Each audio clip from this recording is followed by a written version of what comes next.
우리가 지난 주일 아침에 사무엘상 19장의 거의 전체의 부분을 커버했습니다. 19장과 20장은 다윗의 연단이 시작되어지는 그런 모습을 우리들에게 보여주고 있습니다. 사울의 박해와 다윗의 연단이 본격적으로 시작되고 있는 거죠. 사울은 이미 신하들에게 다윗을 죽이라고 공개적으로 명령을 내렸습니다. 이 와중에 다윗이 이곳저곳 피해 다니면서 때때로 사람을 믿기도 하고 그로 인해서 여러 가지 실망과 좌절을 겪기도 합니다. 사실 이 시련기가 어찌 보면 다윗이라는 사람을 하나님의 마음에 합한 사람으로 만들어가는 과정이기도 했다는 것을 또한 우리가 놓쳐서는 안 되겠습니다. 시련이 다가올 때, 어려움이 다가올 때 그것을 견디는 것은 참으로 어려운 일이지만 그러나 그 시련을 통해서 우리 자신은 오히려 더 놀라운 성숙을 가져오게 됩니다. 이렇게 해서 다윗은 이스라엘의 가장 위대한 왕으로 이렇게 세워져 가는 것이에요. 욥이 고백했던 것처럼 욥기 23장 10절에서 그러나 내가 가는 길을 그가 아시나니 그가 나를 단련하신 후에는 내가 순금같이 되어 나오리라. 그렇게 우리에게 다가오는 모든 연단과 역경과 고난과 아픔의 시간들이 우리를 연단시키시는 하나님의 손길로 우리에게 다가와서 그 모든 시련과 아픔이 나를 정금처럼 그렇게 만들어내는 기간이 될 수 있다는 것을 여러분들이 꼭 기억하시기를 바랍니다. 다윗은 이제 사울이 죽을 때까지는 곤경에 빠지게 됩니다. 다음 주일 아침 설교에서도 우리가 다루게 되겠습니다마는 사울은 마치 들에 동물을 풀어놓고 사냥을 즐기는 사람처럼 그렇게 다윗을 아주 집요하게 사냥하러 쫓아다닙니다. 이 와중에도 다윗은 하나님께 찬양하기를 그치지 않았어요. 이 광야에 사울 왕에게 피해 다니며 그 말할 수 없는 슬픔과 외로움과 고독, 이 광야에서 그렇게 힘겨운 시간을 보내면서도 다윗은 하나님을 찬양하고 하나님께 기도하는 그런 찬양 시들을 많이 썼습니다. 그것이 우리가 가지고 있는 시편 안에 아주 가득 들어차 있죠. 참 다윗이라는 인물은 우리들에게 너무나 좋은 교사입니다. 우리는 다윗을 통해서 정말 많은 것을 배울 수 있습니다. 여러분들에게 시련이 오고 어려움이 오고 여러분들의 마음이 무겁고 힘겹다고 느낄 때 여러분들 믿음이 전혀 없는 사람처럼 행하지 말고 다윗처럼 하나님의 손 안에서 그 모든 시련과 아픔의 시간들을 잘 보내시고 오히려 그 시간을 통해 여러분들이 영적으로 잘 성숙하고 훈련되어질 수 있는 그런 축복의 사람들이 꼭 되시기를 바랍니다. 시험이 다가오면 사람들이 보이는 태도는 대부분 비슷해요. 내가 지금 시험에 들어있다는 것을 사람들에게 알리기 위해서 굉장히 많은 아주 불편한 그런 표정과 행동들 이런 것을 통해서 사람들에게 내가 지금 굉장히 마음이 힘겹다는 것을 알리고 싶어 하죠. 다윗도 시험이 처음 다가왔을 때 이곳저곳 쫓아다니며 사람들을 의지하고 사람들에게 자기 마음을 쏟아놓는 이런 일들을 했었지만 그런 것이 결국 실패로 끝났다는 것을 우리가 지난주일 아침 설교를 통해서 배웠습니다. 여러분, 이 시련이 다윗으로 하여금 자기가 땅의 끝에 혼자 버려져 있는, 광야에 혼자 버려져 있는 것 같은 그런 형국에 처했다는 것을 알 때 그는 하나님을 더 의지하고 하나님께 더 마음을 쏟아놓고 오직 하나님께 나아가는 그런 모습을 보였던 것이에요. 그게 지금 이 시대에 우리들에게 필요한 믿음의 사람의 모습이라고 생각합니다. 다윗을 죽이려는 사울의 흉계가 노골화되면서 사울은 그 아들 요나단과 모든 신하들에게 다윗을 죽이라고 이제 공개적인 명령을 내렸습니다. 우리가 지난 주일 아침에 이야기했던 것처럼 다윗은 먼저 그의 친구 사울의 아들 요나단을 믿고 있습니다. 요나단은 다윗에게 정말 좋은 친구였어요. 그는 다윗을 위해 아버지께 목숨을 내걸고 충원을 아끼지 않았던 그런 인물입니다. 당시 입장에서 본다면 아들이라 할지라도 왕의 명령에 반론을 제기한다는 것은 목숨을 내놓는 행위와 같은 것이에요. 우린 벌써 사울이 요나단을 제거하려는 시도를 했던 것을 보았지 않습니까? 요나단은 다윗을 왕 앞에서 변론하다가 사울이 요나단을 향해서 창을 던지려고 하는 그런 아주 분노를 일으키게 되는 그런 모습을 이제 보게 됩니다. 그러나 그는 목숨을 걸고 사울에게 다윗에 대해 상소를 했고, 사울은 요나단에게 다윗을 죽이지 않겠다고 약속을 하기에 이릅니다.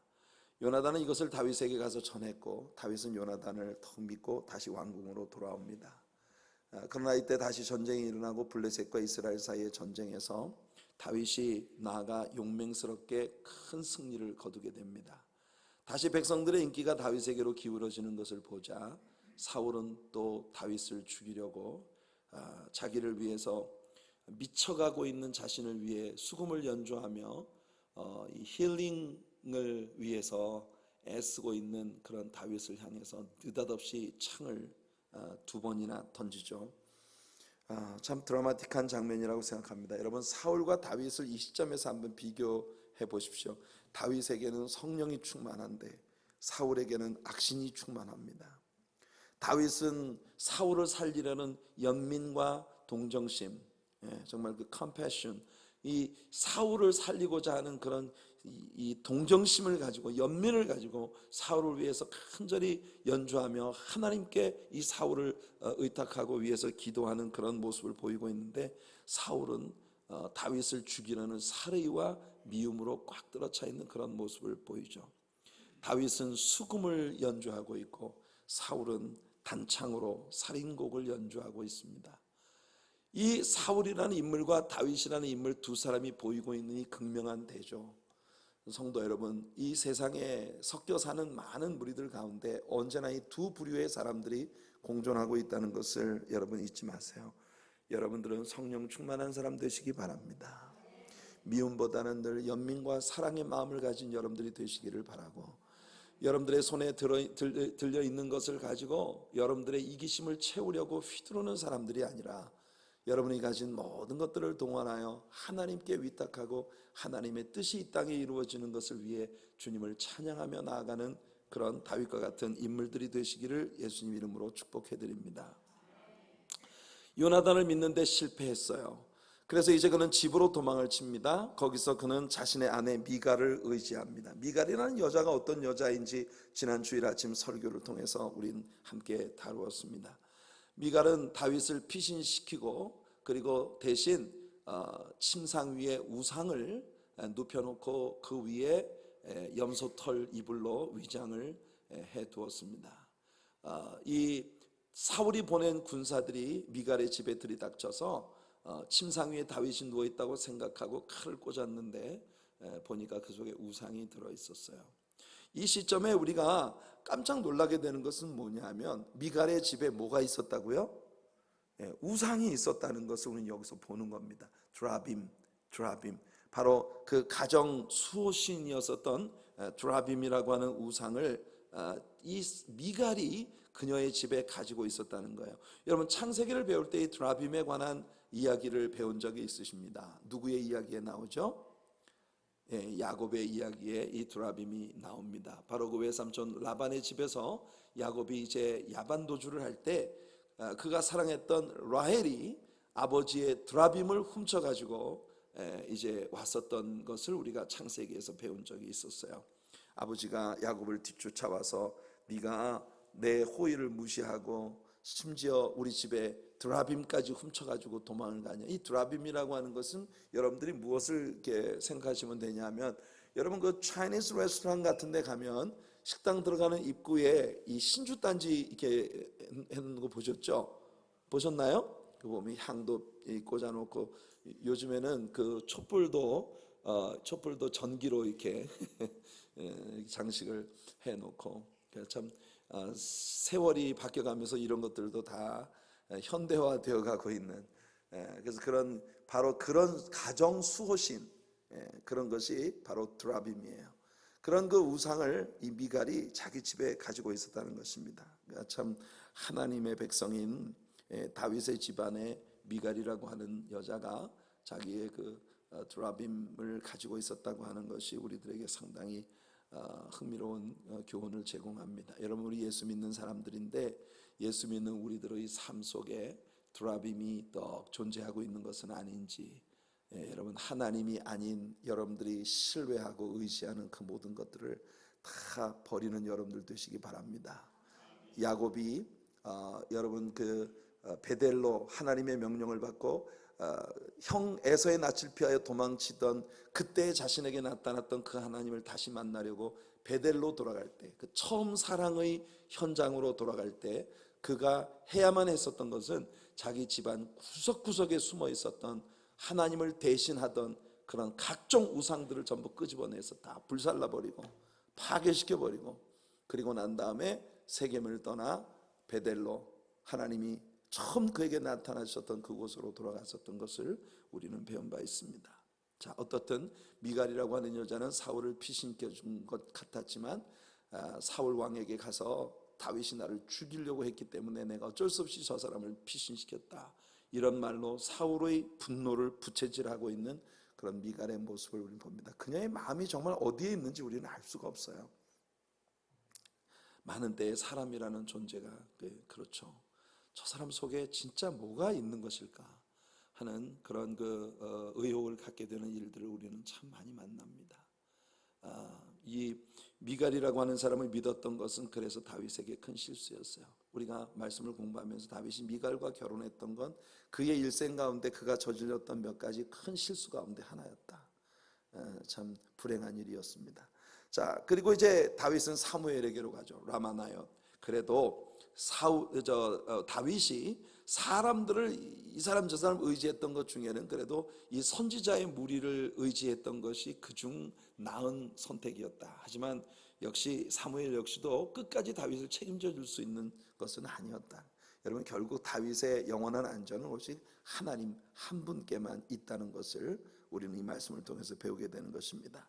여러분, 라마 나요시 무슨 뜻이었는지 기억나십니까? 주일날 배웠죠? 나요시라고 하는 것은 그냥 처소라는 단순한 어떤 장소라는 의미를 가지고 있는데, 이 라마라고 하는 곳에 사무엘 선지자의 선지학교가 있었고, 그 선지학교의 생도들, 그러니까 사무엘의 제자들이 머무는 기숙사 같은 그런 장소였을 것이라고 보여집니다. 이 라마나요세 사울이 보낸 군사들이 들어가자 이 선지자들의 무리들 속에 섞여서 예언을 하는, 성령이 임하여 예언을 하는 그런 모습이 있었습니다. 우리 이 장면을 통해서 우리들도 이 세상에서 우리들에게 보내어지는 그 모든 사람들이 우리들이 가지고 있는 성령 충만함과 하나님의 은혜의 영향력으로 우리 공동체 안에 들어오자마자 그분들이 다 성령의 충만함을 받아서 예언도 하고 예배도 하고 기도도 하고 아멘 좀 하면 안 됩니까? 이게 좀 여러분들에게는 그런 소원이 전혀 없는 것처럼 앉아 계시네요. 우리 공동체가, 우리 하나님의 사랑교회라는 공동체가 하나님께서 우리에게 보내주시는, 우리에게 집어넣어 주시는 모든 사람들이 우리 곁에 왔다는 사실만으로 우리들 안에 있는 성령 충만한 영향을 받아서 그들이 다 예언하고 은사가 나타나고 기도의 사람이 되고 예배의 사람이 되고, 난 이런 분위기가 좋아요. 이런 분위기. 이게 이제 사람들이 딱 들어와서 우리랑 함께 예배를 드리다가 이거 뭐지? 이게 이제 성령 충만을 받는 길이에요. 여러분들, 표현되지 않는 사랑은 사랑이 아닙니다. 갑돌이와 갑순이는 한 마을에 살았더래요. 둘이는 서로 사랑을 했더래요. 그러나 안 그런 척 했더래요. 이거 안 됩니다. 안 그런 척 하면요, 그 노래가 나중에 어떻게 됩니까? 갑순이는 화가 나서 시집을 가고 갑돌이는 화가 나서 장가를 갔는데 둘이 서로 달보고 울고 있어요. 이거 안 됩니다, 여러분. 하나님을 사랑하면 하나님을 사랑하는 표를 내시길 바랍니다. 하나님은 표현되는 사랑을 기뻐하죠. 이렇게 이제 19장의 스토리를 우리가 이렇게 지난 주일 아침에 다 이제 커버하고 지나갔어요. 이제 20장으로 들어갑니다. 이렇게 사무엘 선지자와 선지자의 무리들에 의해서 사울이 지체하고 있는 사이에 다윗은 빨리 도망을 쳐서 다시 요나단에게로 가죠. 이제 그 20장으로 들어갑니다. 지난 주일 아침 본문이었던 20장 3절에서 다윗은 요나단에게 정말 내가 뭔 죄를 지었다고 네 아버지가 나를 이렇게 죽이려고 하느냐. 그래 여러분, 다윗이 3절을 보면 이렇게 말합니다. 다윗이 또 맹세하여 이르기를 내가 내게 은혜 받은 줄을 내 아버지께서 밝히 알고 스스로 이르기를 요나단이 슬퍼할까 두려운즉 그에게 이것을 알리지 아니하리라 함이니라. 그러나 진실로 여호와의 살아계심과 내 생명을 두고 맹세하노니 나와 죽음의 사이는 한 걸음뿐이니라. 사울은 이미 미갈에게 자신이 속았다는 것을 알았고 또 요나단이 다윗과 내통하고 있다고 하는 사실도 사울은 명백히 알았습니다. 그래서 요나단은 아주 신중히 행해야만 했던 거예요. 비밀스럽게 다윗과 연락을 취해야 합니다. 그래서 요나단은 아주 신기한 방법으로 다윗과 연락을 할 꾀를 내는 거예요. 다윗이 요나단 앞에 고백했던 이 말, 지난 주일 우리들의 아침 설교의 제목이었던 한 걸음, 죽음과 한 발짝 사이의 인생이라고 하는 그런 제목의 말씀을 우리 같이 나누었는데, 다윗은 그렇게 말합니다. 요나단에게 There is just one step between me and death. 나와 죽음 사이가 오직 한 걸음뿐이다. 한 걸음. There is just one step between me and death. 나와 죽음 사이가 오직 한 걸음 앞에 있다. 다윗뿐만 아니라 사실 우리들 모두에게 있어서 사망은 우리들의 한 걸음 앞에 있습니다. 우리가 길을 걸을 때, 운전을 할 때, 집에서 잠을 잘 때, 혹은 어떤 음식을 먹을 때, 여러분, 사망은 우리들의 한 걸음 앞에 늘 존재하고 있습니다. 사람들은 내일을 위해서 염려하고 노후 대책을 세우기 위해서 보험을 들기도 하고 연금 계획을 세우기도 하고 다양한, 굉장히 이 세상에서 우리가 아무 일도 하지 못할 때 어떻게 먹고 살 것인지에 대해서 굉장히 고민을 하면서 많은 것을 염려하지만 사실은 그보다도 훨씬 더 심각한 것, 영원이라는 시간을 하나님 앞에서 우리가 어떻게 보내게 될까? 죽음은 모든 사람에게 덮쳐오는 것입니다. 히브리서 기자는 우리들에게 그렇게 가르치고 있어요. 여러분, 이 세상에 태어나는 모든 사람들에게 한 번 죽는 것은 정하신 것이고 그 후에는 심판이 있으리니, 그 심판이 우리들에게 의미하는 건 뭡니까? 죽음 그 이후에는 영원이라고 하는 시간을 어떻게 보낼 것인지가 결정되어지는데, 그것이 우리가 코로 호흡하는 이 세상에서의 삶에서 결정되어진다는 거예요. 그러니 여러분, 노후를 보내기 위해서 많은 사람들이 굉장히 많은 고민을 합니다. 뭐 사실 저도 그 고민이 없는 건 아니에요. 그 고민 안 하는 사람 누가 있겠습니까? 그렇지만 우리가 여러분 은퇴 이후의 시간을 이 땅에서 과연 몇 년이나 보내게 될까요? 건강해봤자 90살을 넘기는 것이 그리 흔치는 않지 않습니까? 보통 사람들이 뭐 65세까지 일을 하고 심지어 70세 한 20년 정도의 남아있는 생을 살자고 우리는 굉장히 많은 고민을 하죠. 그러나 그것과 견줄 수 없는 긴 시간, eternity, 이 영원이라고 하는 시간을 우리가 어디에서 어떻게 보낼 것인가 하는 것에 대한 안전을 여러분들 늘 도모하시는 우리 성도님들 되시기 바랍니다. 예수님을 소유한 자에게 죽음이라고 하는 건 그렇게 두려운 일이 아니에요. 여러분, 어떤 크리스찬인 이발사가 손님의 머리를 깎아주면서 이 사람은 어떻게 전도를 하면 좋을까? 사람들을 전도하고 싶은 열정, 우리도 2017년 우리는 부흥합니다. 이게 우리들의 슬로건이에요. 2017년 부흥을 하려면 우리의 마음속에요, 전도할 마음이 있어야 돼요. 여러분들 맨날 앉아가지고 우리 교회는 부흥이 안 되지, 불평하지 마세요. 여러분 부흥을 위해서 뭘 하셨습니까? 아무 일도 안 하면서 누군가가 할 거라고 제가 여러분들 얘기해 드렸잖아요. 교회 문제가 탁 터지면요, everybody가 생각하기를 somebody가 뭔가를 할 거라고 생각하는데 nobody가 해요. 그래서 결국 아무 일도 이루어지지 않아요. 그게 여러분 교회의 모습입니다. 누구나 부흥이 이루어져야 된다는 욕심은 누구나 가지고 있어요. 근데 저마다 마음속에 somebody가 하겠지. 근데 nobody가, 누구도 이거 하는 사람이 없어요. 그러니까 아무 일도 이루어지지 않아요. Nothing happened. 2017년은 우리에게 다른 해가 되기를 바랍니다. 그래서 이 이발사인 크리스찬이 집에 자기 이제 머리를 깎으러 오는 손님들을 어떻게 전도를 할까 생각을 했어요. 그러다가 어느 날 교회 가서 예배를 드리는데 목사님이 당신은 죽을 준비가 되셨습니까? 이렇게 설교를 하는 걸 듣고 큰 은혜를 받았어요. 이게 정말 모든 사람에게 물어줘야 할 굉장히 심각하고 중요한 질문이구나. 그때부터 이 이발사는 자기 집에 머리를 깎으러 오는 손님들에게 머리를 이렇게 깎아주다가 손님 죽을 준비는 되셨겠지요? 이렇게 물어봤어요. 근데 진짜 놀랍게 그 이발사에게 머리를 깎는 사람들이 그 말을 듣는 순간 성령의 감화로 진짜 인생이라는 게 죽을 준비하면서 살아야 되는데, 그래 나는 정말 사는 거 위해서 고민은 많이 하지만 나 정말 죽을 준비가 안 돼 있는 것 같다. 이래서 여기서부터 복음을 이야기 시작해가지고 이 이발사가요 한 해 동안에 굉장히 많은 사람을 전도를 했어요. 그래가지고 여러분 그 한 사람이 이렇게 전도를 많이 하니까 교회 부흥되겠어요, 안 되겠어요? 여러분들도 그렇게 교회 부흥에 일조를 하시는 여러분들 되시기 바랍니다. 근데 이 사람에게 같은 크리스찬 친구인 이발사가 또 있었어요.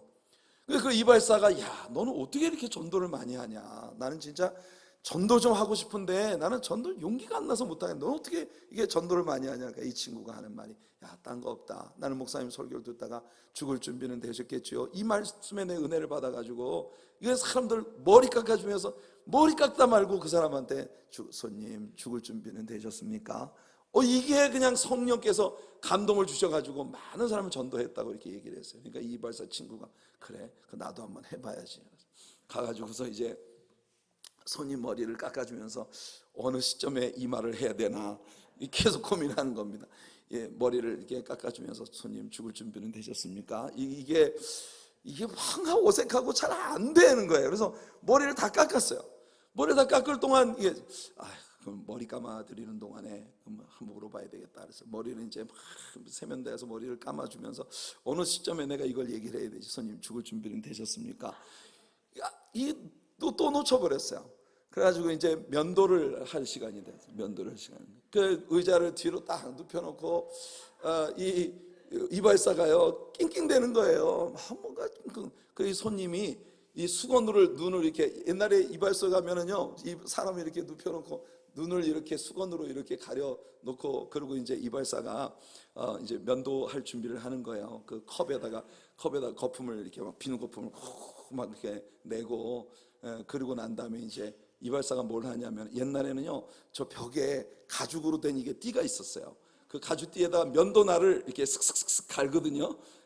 이제 이 이발사가 생각하기를 야 이제 면도 시간 지나면 이 손님 가는데, 이 손님 가기 전에 내가 이제 이 전도를 할 수 있는 이제 마지막 기회다. 이래가지고 내 손님이 수건을 이렇게 들고 이발사가 뭐 하나 하도 이상한 짓을 계속 하니까 이 손님이 이발사가 뭐 하나고 수건을 이렇게 들고 보는데, 이 이발사가 보니까 벽에 있는 가죽띠에다가 면도날을 슥슥슥슥 갈면서 불안한 눈빛으로 그 손님을 쳐다보면서 딱 안돼, 지금을 놓치면 안돼. 그러고 이발사가 이 면도날 쓱쓱 갈면서 손님 죽을 준비는 되셨겠지요? 그러니까 이 손님이 이거 뒤집어 쓰고 있다가 확 챙겨놓고 걸음 하나 썰려고 도망을 쳤다는 거예요. 그러니까 여러분 남이 한다고 다 되는 게 아니에요. 이게 하나님의 성령께서 주시는 은사로 모든 것을 해야 되는 거예요. 근데 이 이발사의 마음속에 여러분 죽을 준비 되셨겠지요? 정말 이것은 굉장히 많은 사람에게 물어줘야 할 질문입니다. 그 이야기를 듣고 제가 참 큰 은혜를 받았어요. 여러분들은 죽을 준비 되셨습니까? 우리 예수 믿는 사람들에게 죽음이라고 하는 건 끝이 아니고 일종의 트랜지션이다, 변화의 시간이다.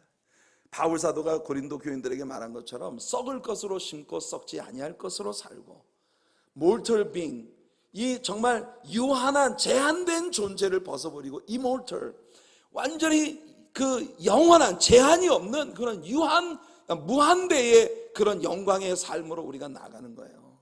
썩을 것을 심고 썩지 아니할 것을 거두는 것, 추악한 것을 심고 거룩한 것을 거두는 것, 그것이 신자에게 죽음의 순간입니다. 얼마나 아름답습니까? 여러분들 죽음과 친숙한 우리 성도님들 되시기 바랍니다. 지난 주일날 우리 교회 세 가족이 오셨는데 점심 식사를 같이 하면서 우리 이경아 장로님이 같이 이제 식사를 하는데 옆에 그 새로 오신 분한테 오늘 하필 교회 처음 나온 날 목사님 설교 제목이 죽음과 한 발짝 사이 너무 칙칙한 제목이어서 좀 당황하지 않으셨냐고 얘기를 하시더라고요. 그분이 아니요 좋았는데요. 이경화 장로님한테는 죽음이 칙칙했었나 봐요.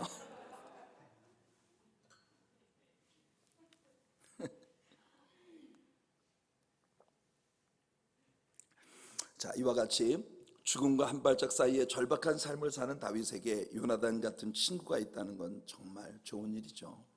여러분들에게도 하나님께서 요나단 같은 그런 친구들을 곁에 주시는 은혜가 있기를 바랍니다. 요나단이 4절을 봅시다. 요나단이 다윗에게 이르되 내 마음의 소원이 무엇이든지 내가 너를 위하여 그것을 이루리라. 야, 정말 좋은 친구죠. 네 마음의 소원이 뭐든지 내가 그 소원을 이루어 줄게. 우리 곁에 요나단 같은 그런 친구가 있다는 건 정말 좋은 일입니다. 잠언서 18장 24절에 보니까 솔로몬이 말하기를 많은 친구를 얻는 자는 해를 당하게 되거니와 어떤 친구는 형제보다 친밀하니라. 이 세상에는 정말 친구처럼 다가오지만 우리들에게 해를 미치는 사람들도 많이 있는데 어떤 친구는 형제보다도 더 친밀한 친구가 있다. 성도 여러분, 우리는 우리 곁에 있는 모든 사람들에게 늘 이런 형제보다 친밀한 그런 좋은 친구가 되어주는 그런 우리가 되기를 바랍니다. 오늘날은 모든 인간관계가 이해타산에만 얽혀 있는 것 같아요. 예컨대 심지어 목사와 성도들 사이의 관계도 그런 것 같습니다. 내가 이 목사에게 뭘 얻을 수 있을까? 내가 이 성도에게서 무엇을 얻을 수 있을까? 별로 얻을 게 없겠다 싶으면 그냥 차버립니다. 그래서는 안 되죠. 우리 서로에게 다윗과 요나단 같은 그런 친구가 되어주는 그런 은혜가 우리들 안에 있기를 바랍니다. 자, 5절을 한번 볼게요. 같이 읽어볼까요? 다윗이 요나단에게 이르되 내일은 초하루인즉 내가 마땅히 왕을 모시고 앉아 식사를 하여야 할 것이나 나를 보내어 셋째 날 저녁까지 들에 숨게 하고. 여러분, 옛날 개혁 성경에는 내일은 월삭인즉, 월삭이라고 하는 건 매달의 초하루를 말합니다. 이 삭자가 한문으로 초하루삭이에요. 초하루삭. 옛날에는 상망에 드리는 제사가 있었습니다. 초하루삭 보름망. 그래서 그 초하루와 보름에 지내는 그런 제사가 있었어요. 이 다윗의 시대에 그 사울 왕의 궁궐에도 매달 초하루에 궁궐의 요인들이 모여서 식사를 함께하는 그런 관습이 있었던 모양이에요. 당연히 다윗은 사울의 신하로서 사울 곁에 서서 사울을 모셔야 되는데 사울이 자신을 죽이려는 의도를 갖고 있는지 알기 때문에 그곳에 나갈 수가 없는 거예요. 그래서 사울 왕에게 다윗이 이 초하루 제사에 사울 왕 옆에 나아가지 않아도 되도록 허락을 받아내고자 하는 것입니다. 자, 6절부터 8절까지 한번 계속 읽어봅시다. 내 아버지께서 만일 나에 대하여 자세히 묻거든 그때 너는 말하기를 다윗이 자기 성읍 베들레헴으로 급히 가기를 내게 허락하라 간청하여 싸우니 이는 온 가족을 위하여 거기서 매년제를 드릴 때가 되미니이다 하라. 그의 말이 좋다 하면 내 종이 평안하려니와 그가 만일 노하면 나를 해하려고 결심한 줄을 알지니 그런즉 바라건대 내 종에게 인자하게 행하라. 내가 내 종에게 여호와 앞에서 너와 맹약하게 하였음이니라. 그러나 내게 죄악이 있으면 내가 친히 나를 죽이라. 나를 내 아버지에게로 데려갈 이유가 무엇이냐 하니라. 자, 요나단에게 하고 있는 다윗의 이 말은 이런 내용입니다.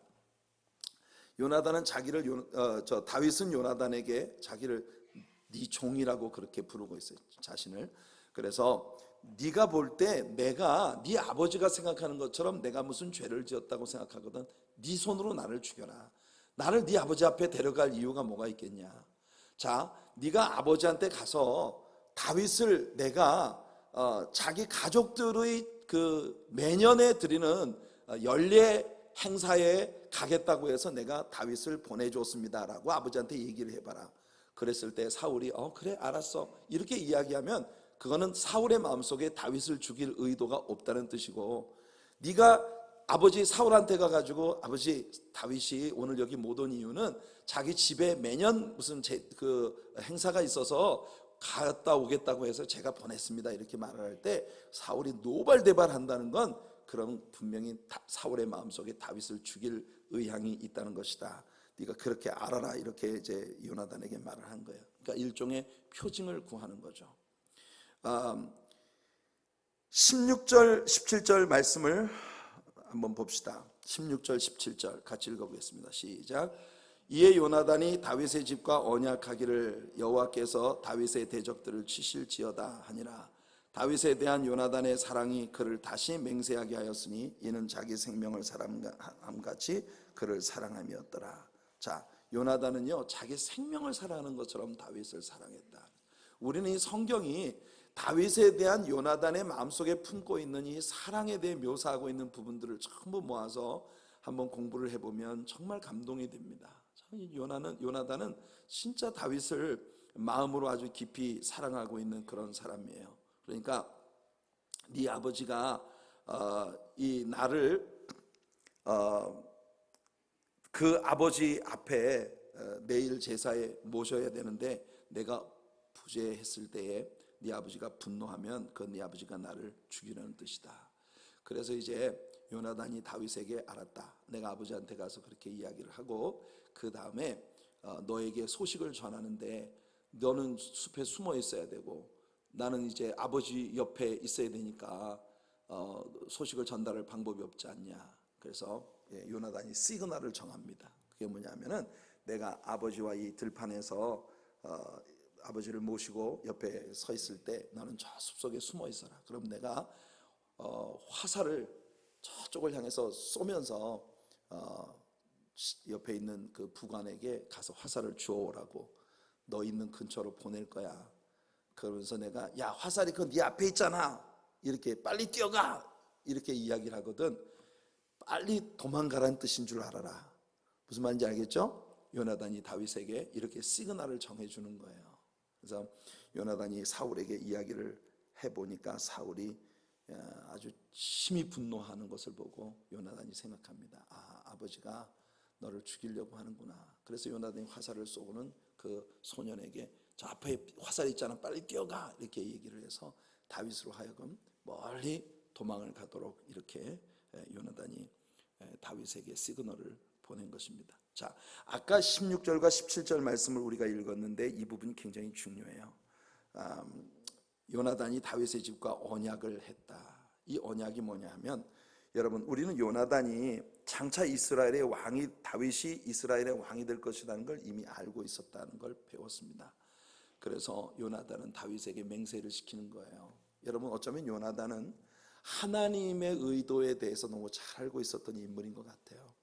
그래서 장차 자기와 아버지가 세상을 떠나고 난 다음 다윗의 세상이 왔을 때 그때 다윗에게 야 우리 집안을 멸망시키지 말고 내 가정에 남아있는 모든 식솔들을 네가 사랑으로 보살펴다고 이렇게 해서 다윗과 맹세를 이제 맺은 겁니다. 나중에 우리는 이 부분에 대해서 다시 이야기를 하게 될 겁니다. 요나단에게 무비보셋이라는 아들이 있었어요. 그 무비보셋이라는 아들, 여러분 다윗이 사실 왕위에 올라가게 되면 옛날 왕정 국가에서 조정이 바뀌면 제일 먼저 하는 일이 뭐냐면 선왕의 그러니까 앞에 있었던 조정의 남아있는 잔재들을 숙청하는 것이 제일 첫 번째 일입니다. 그러니까 당연히 사울이 다윗을 죽이려고 했기 때문에 여러분 나중에 우리가 이 역사를 공부해 보면 다 나옵니다. 사울에게 충성을 했었던 사람 가운데 다윗을 죽이려고 하는 인물들이 나와요. 그러니까 이게 왕정 통치 시대에는 이런 문제 때문에 뒤에 조정이 바뀌게 되면 앞에 있었던 왕조에 남아있는 잔재를 완전히 다 귀양을 보내거나 아주 그 숙청을 해야 되는 이런 일들이 있는 거예요. 그러나 다윗은 요나단과 맹세를 했기 때문에 요나단과의 언약 때문에 요나단이 남겨놓은 무비보셋이라는 그 아들을 다윗이 찾고 찾아내어서 드디어 그 무비보셋이라고 하는 자에게 아주 큰 은총을 베푸는 그런 모습을 나중에 보게 될 텐데 이것이 여러분 우리들에게 있어서 아주 중요한 복음의 메시지를 담고 있는 너무 귀한 장면입니다. 나중에 우리가 이 무비보셋에 대한 다윗의 사랑을 우리가 보게 될 거예요. 자, 42절로 우리가 뛰어넘어서 한번 읽어보겠습니다. 다윗과 요나단은 이렇게 해서 서로에게 깍듯한 예우를 갖추고 작별 인사를 하게 됩니다. 자, 42절이에요. 시작. 요나단이 다윗에게 이르되 평안히 가라. 우리 두 사람이 여호와의 이름으로 맹세하여 이르기를 여호와께서 영원히 나와 너 사이에 계시고 내 자손과 네 자손 사이에 계시리라 하였느니라 하니 다윗은 일어나 떠나고 요나단은 성읍으로 들어가니라. 네. 결국 말입니다. 이후에 사울은 전쟁에 나가서 요나단과 사울 두 사람이 이제 한날 전쟁에서 죽임을 당하게 됩니다. 나중에 우리가 보게 되겠지만은 결국 사울이 누구에게 죽임을 당하는지 아세요? 아말렉 소년에게 죽임을 당합니다. 참 이게 이 아이러니예요. 여러분, 하나님께서 아말렉을 이 땅에서 완전히 쓸어버리라고 사울에게 명령했잖아요, 그렇죠? 그런데 사울이 순종하지 않고 아말렉의 일부를 살려두었는데 결국 사울 왕은 그 자기가 살려둔 아말렉 소년에 의해서 죽임을 당하게 되는 거예요. 이게 우리들에게 영적으로 주는 교훈이 큽니다. 자, 이제 21장으로 들어갑니다. 노브로 피하는, 높지방으로 피하는 다윗에 관한 이야기가 여기 나옵니다. 1절부터 4절까지 같이 한번 읽어보겠습니다. 시작. 다윗이 노베 가서 제사장 아히멜렉에게 이르니 아히멜렉이 떨며 다윗을 영접하여 그에게 이르되 어찌하여 내가 홀로 있고 함께하는 자가 아무도 없느냐 하니 다윗이 제사장 아히멜렉에게 이르되 왕이 내게 일을 명령하고 이르시기를 내가 너를 보내는 것과 내게 명령한 일은 아무것도 사람에게 알리지 말라 하시기로 내가 나의 소년들을 이러이러한 곳으로 오라고 말하였나이다. 이제 당신의 수중에 무엇이 있나이까? 떡 5덩이나 무엇이나 있는 대로 내 손에 주소서 하니 제사장이 다윗에게 대답하여 이르되 보통 떡은 내 수중에 없으나 거룩한 떡은 있나니 그 소년들이 여자를 가까이만 하지 아니하였다면 주리라 하는지라. 자, 여러분, 다윗이 높지방으로 피신을 합니다. 이 높이라고 하는 곳은 당시에 하나님의 성전이 있었던 곳이고 제사장들이 거주하는 땅이었었어요. 자, 이제 더 이상 요나단이 자기를 지켜줄 수 없음을 보고 요나단과 깍듯이 서로 예우를 갖추어 인사를 하고 난 다음 다윗은 요나단을 떠나 높지방으로 온 거예요. 다윗에게는 이제 요나단도 자기를 보호해 줄 수 없고 당연히 미갈은 이미 자기를 보호해 줄 수 없다는 게 분명해졌습니다. 선지자 사무엘도 자기에게 영원한 안전을 제공할 수 없다는 걸 알게 되죠. 그러면 이제 누구를 의지해야 합니까? 이 시점에 다윗은 하나님을 불러야 합니다. 하나님밖에 없습니다. 시편 50편 15절에 환난 날에 나를 부르라 내가 너를 건지리니 내가 나를 영화롭게 하리로다. 하나님의 이 말씀을 믿으시는 저와 여러분들이 되기를 바랍니다. 내게 환난이 다가왔다고 생각할 때 우리는 하나님을 불러야 합니다. 어려움이 다가왔다고 생각할 때 우리는 하나님을 찾아야 합니다. 참, 근데 우리는 여기서 안타까운 것을 보는 거예요. 아직도 다윗은 하나님을 부르고 하나님을 찾기 위해서 성전으로 간 게 아닙니다. 제사장을 속이고 잔꾀를 부려서 살아남을 방법을 강구하기 위해 그는 제사장에게 간 거예요. 제사장 아히멜렉은 왕의 사위이면서 동시에 군장이었던 다윗이 부하들 아무도 거느리지 않고 무기도 없이 그냥 혈혈단신으로 빈손으로 자기 앞에 나타난 것을 보고 뭔가 심상치 않은 일이 생겼다는 것을 눈치채게 됩니다. 그래서 이 아히멜렉은 떨며 다윗을 영접하고 있는 거예요. 물론 다윗이 혼자는 아니었죠. 다윗을 추종하는 몇몇 소년들이 있었지만 그들은 무장도 하지 않은 빈몸이었기 때문에 그래서 다윗은 거짓말을 합니다. 그들을 숨겨놓고 왕이 나에게 비밀한 명령을 내렸기 때문에 내가 비밀 임무를 수행하기 위해 혼자 이곳에 왔다고 이야기를 합니다. 그래서 나를 추종하는 아이들을 내가 아무 모처에 숨어 있으라고 내가 명령을 내렸다. 그런데 지금 왕의 명령이 급해서 빈손으로 내가 이렇게 임무를 수행하다 보니 지금 내가 먹을 것이 없어서 배가 몹시 고픈데 나와 내 소년들이 먹을 것이 뭐 좀 없겠느냐. 아히멜렉에게 그렇게 묻고 있는 거예요. 제사장에게. 그랬더니 제사장이 하는 말이 평범한 떡은 내게 없다. 그러니까 너희들 누구나 먹을 수 있는 건 일반적인 음식은 나한테 없지만 그러나 성전에 진설병을 물러낸 거룩한 떡, 그러니까 오직 제사장만이 먹을 수 있는 그 거룩한 떡은 내게 있다. 그래서 이게 사실 법은 아니지만 율법에 의해서 이 떡은 일반인들이 먹어서는 안 되는 떡이지만, 그러나 네가 이 지금 어려운 상황 가운데 있으니까 만일 내 소년들이 지금 부정한 가운데 있지만 않다면 내가 이 떡을 너희들에게 좀 나눠줄게, 이렇게 아히멜렉이 이야기를 하고 있는 것입니다. 다윗은 어려움에 처해 있었고 몹시 배가 고팠어요. 이 거룩한 떡을 다윗 일행에게 아히멜렉이 나누어 주는 것은 자기가 먹는 것과 동일한 일이라고 그는 해석을 내리고 있는 것입니다. 이것은 문자적으로는 율법을 어긴 것이지만, 그러나 율법의 본질은 지킨 것이라고 생각합니다. 율법의 본질이 뭡니까? 어려운 이웃에게 사랑과 긍휼을 베풀어서 우리들이 진정으로 하나님을 사랑하는 백성이라는 것을 보여주는 것이, 그게 율법의 본질입니다. 율법의 문자를 지키기 위해서 사람들에게 선을 행하지 않는 것은 하나님이 기뻐하시는 일이 아니라는 것을, 이 말씀을 신약 성경에서 예수님이 해석해 주시는 것을 통해 우리는 배우게 됩니다. 마가복음 2장 23절로 28절에 보면 예수님은 안식일에 배가 고파서 밀밭을 지나다가 밀 이삭을 손으로 이렇게 비벼서 먹는 것을 보고, 안식일날 이 밀을 까부르는 노동을 했다는 명목으로 예수님의 제자들을 갖다가 신란하고 정죄하고 있는 바리새인들을 향하여 예수님께서 바로 이 구절을 인용하신 것입니다. 너희들은 제사장 아히멜렉이 다윗과 그와 함께한 소년들에게 거룩한 떡을 나누어 준 것을 듣지도 못했느냐? 그러면서 예수님께서는 인자는 안식일에도 주인이니라. 예수님 말씀은 사람이 안식일을 위해 있는 게 아니고 안식일이 사람을 위해 있는 것이다.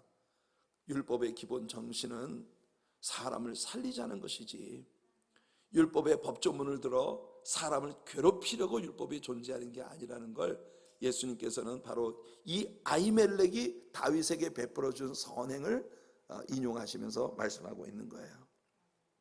사람을 위하는 것, 그것이 바로 율법의 본질입니다. 여러분, 교회가 이 땅에 존재하는 이유는 사람을 살리자는 겁니다. 사람에게 유익을 주자는 겁니다. 교회가 아무리 숭고한 무슨 원칙을 가지고 있다 하더라도 그 원칙을 위해서 사람을 상처 입히고 사람을 희생시키고 사람을 괴롭게 하는 것은 하나님이 기뻐하시는 일이 아니에요. 언제나 여러분, 우리 교회에서 물론 제일 첫 번째 하나님이 영광을 받으시고 하나님이 높임을 받으시는 것이 우리 교회가 이 땅에 존재하는 첫 번째 이유입니다. 그러나 그 하나님의 은총 안에서 우리는 사람을 살리는 교회가 되어야 하고, 사람에게 행복을 주는 교회가 되어야 하고, 사람에게 진정한 즐거움을 주는 그런 교회가 되어야 돼. 우리가 늘 예수님이 우리를 위해 십자가에 못 박혀 죽으신 것처럼 우리들 또한 사람을 살리기 위해 우리 자신을 희생할 수 있는 마음을 가진 그런 교회와 우리 성도님들이 꼭 될 수 있기를 바랍니다. 늘 율법적인 규칙을 들어서 사람들을 괴롭히고 있었던 바리새인들과 예수님의 가르침이 차별화되어지는 것이 바로 이런 부분인 거예요. 자, 7절 한번 읽어볼게요. 그날에 사울의 신하 한 사람이 여호와 앞에 머물러 있었는데 그는 도액이라 이름하는 에돔 사람이요 사울의 목자장이었더라. 자, 여러분, 어느 시내 어느 장소에나 꼭 가룟 유다 같은 인물이 하나씩은 있게 마련입니다. 하필이면 다윗이 아히멜렉을 찾아가서 아히멜렉이 다윗에게 이렇게 선을 베풀고 있는 그 자리에 제사를 드리러 와서 앉아 있었던 사람이 하나 있어요. 도액이라는 인물이 있는데 이 도액이라는 사람이 사울 왕의 신하예요. 하필이면 사울 왕의 신하인 이 도액이 성전에 머물러 있다 이 장면을 보게 되고, 이것을 사울에게 가서 고자질을 하므로 결국 이 높지방에 제사장 85명을 사울이 도륙하는, 85명의 제사장들의 목숨을 학살하는 이런 결과가 초래되고 맙니다. 정말 우리가 이제 다음 장에서 이 부분을 공부하게 될 것인데요, 안타까운 일이에요. 어느 곳에나 성도의 아름다운 교제와 사귐을 파괴시키는 부류가 항상 존재하고 있다는 것을 우리는 이 말씀을 통해 배웁니다. 예수님과 제자들이 함께 있었던 방에도 마귀가 있었잖아요. 그죠? 가룟 유다의 마음에 예수님을 팔 생각을 넣었더라. 여러분, 우리가 그리스도인들의 공동체 안에서 악한 원수 마귀가 이런 일들을 행한다는 것을 늘 긴장하고 바라볼 수 있는 그런 우리들이 되어야 합니다. 자, 8절입니다. 다윗이 아히멜렉에게 이르되 여기 당신의 수중에 창이나 칼이 없나이까? 왕의 일이 급함으로 내가 내 칼과 무기를 가지지 못하였나이다. 다윗은 또 거짓말을 하고 있는 거예요. 아히멜렉에게 왕의 명령이 급하기 때문에 내가 칼과 무기를 가지지 못한 채 빈손으로 왔습니다. 그랬더니 9절 말씀을 같이 읽어보겠습니다. 9절 시작. 제사장이 이르되 내가 엘라 골짜기에서 죽인 블레셋 사람 골리앗의 칼이 보자기에 쌓여 에봇 뒤에 있으니 내가 그것을 가지려거든 가지라. 여기는 그것밖에 다른 것이 없느니라 하는지라. 다윗이 이르되 그 같은 것이 또 없나니 내게 주소서 하더라. 우리는 다윗이 정말 하나님 앞에서 많이 훈련을 받아야 한다는 것을 여기서 배우게 됩니다. 그래서 하나님은 지금 다윗을 훈련시키고 계신 거예요. 전에 다윗은 골리앗을 죽이기 위해 물매를 사용했습니다. 그의 손에는 칼이 하나도 없었지만 골리앗을 물리쳤습니다. 어떻게요? 그에게 믿음이 있었기 때문입니다. 전쟁은 여호와께 속한 것인지 오늘날 여호와께서 너를 내 손에 붙이실 것이다. 너는 칼과 창과 단창으로 내게 오거니와 나는 만군의 주 여호와 내가 모욕하는 사시고 거룩하신 하나님의 이름으로 내게 가노라. 이것이 골리앗 앞에 서 있었을 때의 다윗의 모습이었습니다. 그런데 지금 다윗에겐 그런 믿음이 다 어디 간 것일까요? 여러분, 인생이라는 게 그렇습니다. 우리에게 정말 당황스럽고 어려운 일이 계속되면 우리들의 내면에서 진정으로 하나님을 찾고 하나님 앞으로 가야 하는데 자꾸 사람에게 기대고 사람에게 의존하다가 실망하고 절망하는 이런 일들을 계속 반복하는 우리 자신을 볼 때가 정말 많다는 거예요. 다윗은 지금 하나님께 훈련을 받고 있는 중입니다. 요셉에게도 바로 이와 같은 훈련이 필요했고 모세에게도 광야의 훈련이 필요했고 다윗에게도 이런 훈련이 필요한 거예요. 우리들도 마찬가지입니다. 하나님은 결코 서두르지 않습니다. 하나님은 천천히 일하십니다. 아주 인내하시면서 하나님은 우리들에게도 인내를 배우게 하십니다. 이걸 우리는 배워야 합니다. 이제 다윗은 성전을 떠나서 블레셋 사람들에게로 도망을 칩니다. 다윗이 자꾸 이상한 짓을 해요. 왜 하필이면 블레셋 사람한테로 갑니까? 그것도 가드 왕 아기스에게. 가드가 어떤 땅입니까? 골리앗이 나온 곳이 바로 가드예요. 그런데 그 어린 소년의 때 골리앗을 죽였던 이 사람이 지금 자기가 다급하게 되니까 그 골리앗의 고향인 가드 땅으로 망명을 가는 거예요. 자, 우리 한번 10절부터 15절까지 읽어보겠습니다. 10절부터 15절 시작. 그날에 다윗이 사울을 두려워하여 일어나 도망하여 가드왕 아기스에게로 가니 아기스의 신하들이 아기스에게 말하되 이는 그 땅의 왕 다윗이 아니니까 무리가 춤추며 이 사람의 일을 노래하여 이르되 사울이 죽인 자는 천천히요 다윗은 만만히로다 하지 아니하였나이까 한지라.